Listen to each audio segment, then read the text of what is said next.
Ассалаумағалейкум достар. Бүгінгі видео күзгі сарымсақты отырғызу және де өсіру туралы болады. Сарымсақ туралы көп нәрсе айтуға болады. Оның пайдасы, денсаулыққа жақсы әсері, оның құрамындағы неше түрлі витаминдер, оны табиғи антибиотик деп айтып жатады. Алайда бұл жерде бір ғана бірақ деген нәрсе бар.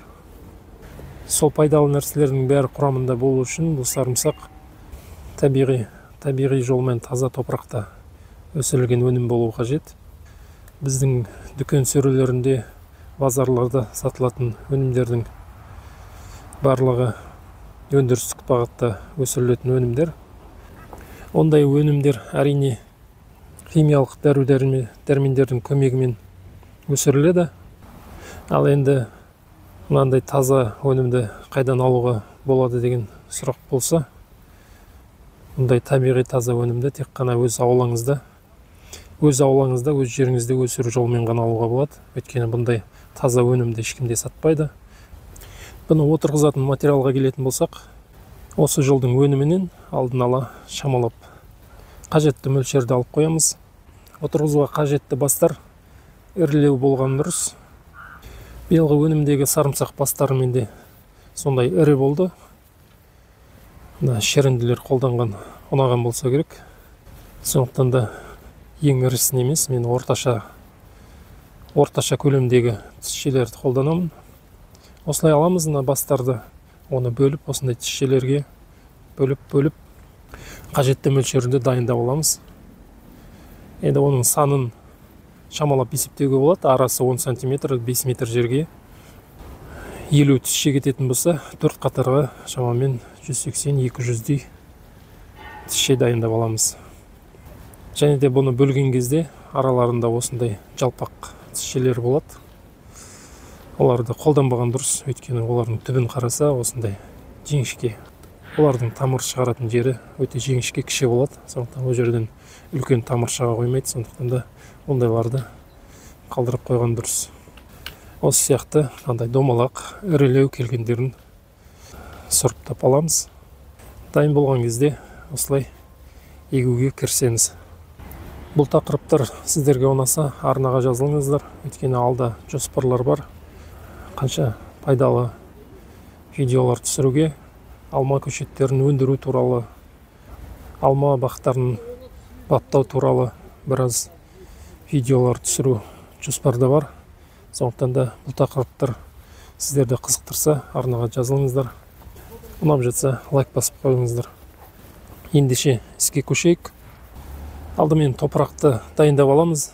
Жерді құнарландырып, биыл мен шіріген көң қолдандым. Көңді негізі жыл сайын емес, бір 2-3 жылда бір салып отырса болады. Өйткені оның әсер ету уақыты ұзақ, біраз жылға жетеді. Көң болмаса, шөптердің шерінділерін қолдансаңыздар да болады. Тамаша, жақсы өзінің әсерін тигізеді. Өткен жылы менде көң болған жоқ. Сол шеріндіні қолданғанмын. Өткен жылдың өнімін міне көріп отырсыздар. Өткен жылы егіп, осы жылы жиналған өнімдер. Сарымсаққа отырғызатын жерді мен алдын ала дайындап алдым. Бұл жер көң салынып, оны қопсытып, тегістеп дайын тұр. Алдын ала айта кететін нәрсе, менде бұл жерде суғару әдісі тамшылатып суғару жүйесімен болады. Сондықтан бұл жерде менде ешқандай арық, ештеңке жоқ, тегіс жер. Қатарларды түзу қылып шығару үшін лентаны жүргізіп қойдым мына жерге уақытша. Қазірге оның ешқандай қажеті жоқ. Маған белгі үшін ғана қажет. Оны бір қатарға осы лентаны тартып алдым да, келесі жылы жазда қалай жататын болса, сол күйі тартып, соның бойымен сарымсақтарды отырғызып шығамыз. Сарымсақтардың отырғызу қашықтығы бір-бірінен шамамен 10 см, қатардың арасы 20 см. Бұл сияқты менде темір дайындап алғам. Темірге сым темір арқылы 10 см биіктікке осындай белгі қойылған. Осыны шұқып алдын ала қопсытып дайындалған жерге осымен шығып тесік жасап аламыз да осы жерге сарымсақтың тісшелерін отырғызып шығамыз. Отырғызу тереңдігі 10 см, шамамен 10 см. Бұны енді қопсылған жұмсақ жер болғаннан кейін, қыстың алды болғандықтан да бұл жерді кішкене тереңде отырғызған дұрыс. 10 см-ден жоғары қалатын болса, қыстың күнде күн суытып, бір жылып, топырақта қозғалыстар болған кезде сарымсақтар жердің бетіне шығып қалатын жағдайлар болады. Сондықтан да оны барынша тереңде отырғызған дұрыс. Өйткені бұл топырақ әлі де отырады. Шамамен тереңдігі сол 8-10 см. Алғашқы екі қатар бізде бітті. Соңғы екі қатар бұл жердің де лентасын жүргізіп, жаңағыны айтқандай, бұл тек қана маған белгі үшін қажет.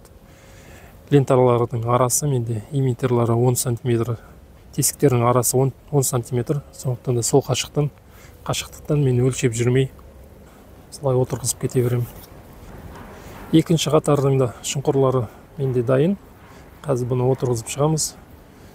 Содан кейін сарымсақты отырғызған кездегі негізгі мән беретін үш нәрсені сіздерге айтып беретін боламын. Сонымен сарымсақ отырғызу жұмыстарымыз менде бітті. Енді бұны отырғызған кездегі мән беретін үш маңызды нәрсе ол біріншіден жерді осылай құнарландырып алу керек. Көңдерді немесе шірінділерді салып, жерді құнарландырсақ, біздің өніміміз тамаша жақсы өсетін болады. Оған мынау сияқты әбден шіріген, біраз жыл жатқан көңдерді қолданған әбден дұрыс. Оның құрамында неше түрлі пайдалы элементтер бар: фосфор, калий, азот жеткілікті, және де топырақты жұмсартады. Екінші маңызды нәрсе ол біздің отырғызатын материалдарымыз сондай сапалы болуы, ірі болуы, таңдаулы болуы қажет. Сол кезде олардың жақсы тамыр шығарып, жақсы өнім беруіне мүмкіндік бар. Үшінші мән беретін нәрсе ол отырғызудың уақыты, мезгілі. Бізде Алматы өңірінде шамамен алғанда қазан айының 15-нен кейін біз отырғызамыз жыл сайын. Жалпы ауа райының болжамына, ауа райының бағытына қарау керек. Бізде қазір күндіз шамамен 10-12 градустың шамасында болып тұр. Түнде ертең -1, -2 болады деген болжам бар. Демек, осы сарымсақтарды отырғызудың кезі келді деген белгі. Бүгін міне қазанның 17-сі бізде. Оның уақыты нешін маңызды? Өйткені бұны ерте отырғызып, немесе кеше отырғызуда оның жақсы өнім беруіне кері әсерін тигізеді.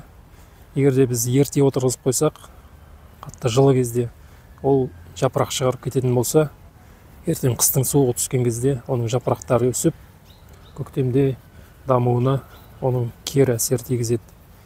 Ал егер оны кеш отырғызатын болсақ, ол да жақсы емес. Сарымсақтар суық түскенше тамыр жайып үлгермейді. Тамыр шығармағаннан кейін суыққа үсіп қалуы да мүмкін бұл жер астында, немесе шіріп кетуі мүмкін.